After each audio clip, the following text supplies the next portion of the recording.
Auzu billahi minash shaitanir rajim. Bismillahir rahmanir rahim. Monsieur le Président de l'Assemblée nationale, Monsieur le Premier ministre, chers collègues, honorables députés, salam alaikum wa rahmatullah. Monsieur le Premier ministre, merci ci occasion bi nga ñu jox pour leeral Sénégalais yi à travers question bi nga xam ne honorable député Fodé Mané moom la posé sur la connectivité mu indi diagnostic bu am solo concernant l'état de la connectivité dans notre pays ma bëgg ko rek yokkal ci diagnostic bu mu joxe pour wax ko ne que au moment où on parle il y a 7 millions de Sénégalais qui n'ont pas accès à Internet wax na ci zone blanche yi ndax nan la état du Sénégal pour indi ay saafara pour mën ko éradiquer ñu wax rek la réalité dans notre pays aujourd'hui c'est qu'il y a plus de 500 zones blanches zone blanche bu ñu ko déggee mooy zone boo xam ne wala localité yoo xam ne mësul am Internet ñu amaat ci loo xam ne tollu na ci 800 localités yoo xam ne bu ñu amee connexion bi joxewul opportunité yi nga xam ne moom la Internet di joxe loolu bu ñu ko xaymaa mu toll ci plus de 1000 localités yoo xam ne daanaka mën nañu wax ne amuñu Internet plus de 1000 localités yooyu noonu c'est 7 millions de Sénégalais yoo xam ne li ñuy tuddee fracture numérique dañ koy dund au quotidien face à cela ñu am également bu ñu ko xaymaa ci en termes de pourcentage ñu gis ne li ñu am ci ay opérateurs téléphoniques yi nga xam ne ñooy tax ñu am Internet ñu am investissement yoo xam ne yu am solo la ñu def ko depuis Sénégal bu mu nekkee Sénégal malgré cela en 2026 le taux de pénétration Internet fixe dépassé wul 40%. Face à cela nag état du Sénégal mu am question bu am solo bu mu posé est-ce que dañuy xaar ba 2055 pour espérer am 80% de la connectivité sur le territoire et je pense que la réponse qui a été donnée à travers la question qui a été posée c'est que c'est non. Face à cela état du Sénégal am ñaari taxawaay bi ci njëkk mooy am une ambition forte yàgg nañu ñëw fii je pense que bu ñu amee 100 questions ci députés yi les 99 c'est que awma connexion sama dëkk awma connexion sunu localité wala connexion bi cher na premier ministre ngeen gis ko à chaque fois bu demee ci gox-goxaan yi amul fenn fu muy dugg bu ñu ko laajee courant dinañ ko laaj aussi connexion président de la République am ambition ak une vision boo xam ne dem na ba wax ne dañu war a constitutionnaliser l'accès à Internet loolu nag mu indi ci loo xam ne état du Sénégal ñëwul pour opposer technologie yi nga xam ne moom moo am tey dañu am li ma ko waxee 40% pour ñu yeggale résorber le gap bi nga xam ne état du Sénégal am na ko benn solution lu ñu am ci gaaw bu tax non seulement ñu répondre aux satisfactions des populations mais également ambition bi nga xam ne Sénégal am na ko à travers le gouvernement de Ousmane Sonko dige yi nga xam ne dige woon nañ ko pour asseoir ce qu'on appelle la connectivité universelle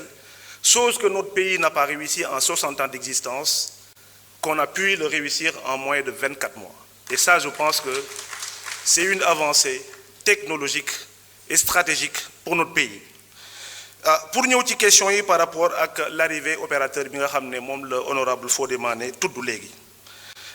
ñu wax ne d'abord ñun ñi nga xam ne dañu nekk secteur télécom mënuñu jug rek def lu ñu neex dafa am lu ñu tënk muy ay lois et des règlements de ce pays à travers ce qu'on appelle le code des communications électroniques loo xam ne bu opérateur di ñëw ci dëkk dafa am processus bu rigoureux boo xam ne moom lay suivre mu am autorité bi nga xam ne moom mooy réguler am fu mu fu war a jaar ñu am ci dossier bi ñu am des conditions yoo xam ne moom mooy ki nga xam ne moom mooy indi opérateur bi ñëw ñu mën a xam ci yan conditions la fi ñëwee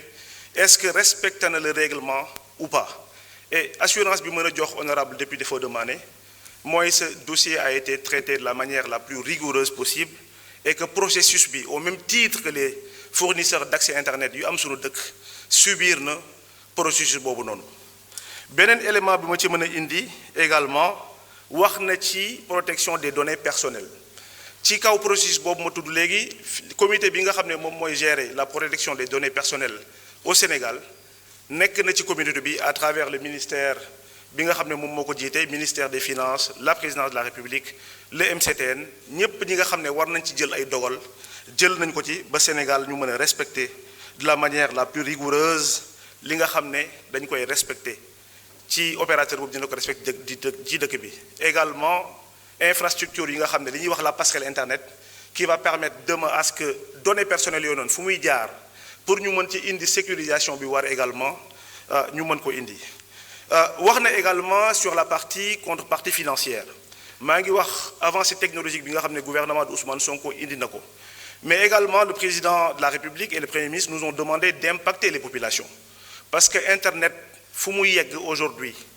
gis nañu ne c'est une question de sécurité nationale député wax na ko sànq wax na am na zone frontalière yoo xam ne soo fa demee tey li ngay capter mooy réseau Gambie wala réseau dëkk yi nga xam ne c'est des pays frontaliers loolu pour ñu mën ko dindi il faut que ñu essayer de faire en sorte que toute parcelle de terre dans ce pays mu mën a am Internet au même titre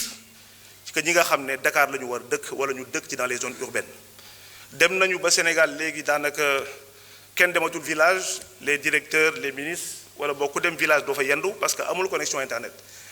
dafa nekk loo xam ne dafa am solo ba tax na sur le plan sécuritaire dina mën a indi lu bari mais sur le plan économique également dina permettre à l'État du Sénégal mën a indi lu bari ñu indi sur les impacts l'État du Sénégal a décidé également de doter de 1 million de Sénégalais à l'accès à Internet gratuitement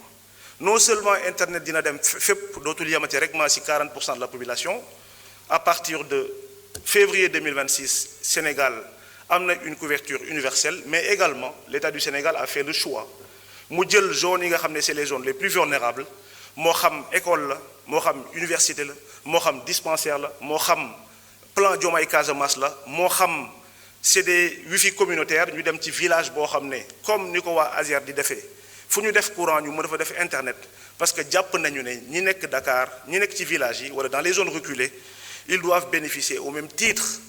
à Internet ci ñi nga xam ne dañu nekk dans les zones reculées en termes d'impact plan bi nga xam ne moom la État du Sénégal parce que j'entends souvent on parle ban contrepartie financière la ñu joxe li ëpp solo mooy 1 million de Sénégalais yu ñu jox Internet benn mais également lan la Sénégalais économiser aujourd'hui en termes la mën laa am en termes d'économie ci déploiement de 1 million Sénégalais ak le fait que mu indi satellite aussi ci dëkk bi aujourd'hui sur les 5 ans je rappelle pour répondre à la question aujourd'hui opérateur bi nga tudd noonu am na autorisation c'est pas une licence boo xam ne 5 années la durée mais ci 5 années yooyu na à la fin de chaque année dinañu càmbar pour xool obligation yi nga xam ne jël na ko à travers le Sénégal à travers le code des communications électroniques à travers le régulateur qui est la RTP ndax respecté na ko ou pas bu ñu tollee ci loolu mu am une économie boo xam ne d'échelle de 64 milliards que l'État du Sénégal va économiser sur 5 ans et qui leur a permis en même temps mu jox Sénégal yi nga xam ne peut-être seen loxo jotul seen ginnaaw noonu ñu jox leen ci toll ci 1 million de Sénégal moo xam ci collectivité territoriale yi lay doon moo xam ci àll bi fépp dañ fi ubbi Internet et faire bénéficier incha allah 1 million de Sénégalais à l'accès à Internet. Pour finir monsieur le Premier ministre par rapport ak wàllum cybersécurité bi juste rek pour wax ne honorable député Starlink ce n'est pas une fin en soi c'est un outil d'une stratégie nationale et cette stratégie c'est aucun Sénégalais vraiment aucun Sénégalais ne doit rester au bord de la route numérique ci wàllum cybersécurité bi loolu aussi ñu ci wax de manière très sérieuse parce que nekkul question boo xam ne question bu isolée la su ngeen gisee rek semaine bi ci ginnaaw li ñuy tuddee DGFIP muy la direction générale des finances publiques de la France mu méngoog suñu DGID semaine bii ci ginnaaw rek jël nañ fa lu mat des centaines de milliards de données yoo xam ne ay cyberattaques ñoom ñoo ko jël dafa nekk lu may minimiser wala nekk lu may xeeb wala nekk lu may wax ne Sénégal daf ci bañ a jël ay matuwaay li ma ci mën a wax loolu mooy c'est un phénomène qui est là boo xam ne qu'il faut combattre nous avons hérité li may wax une dette cyber. Merci monsieur le ministre. Merci waaw xam naa dinaa ñëwaat peut-être que su ko tànnee. Monsieur le ministre du transport.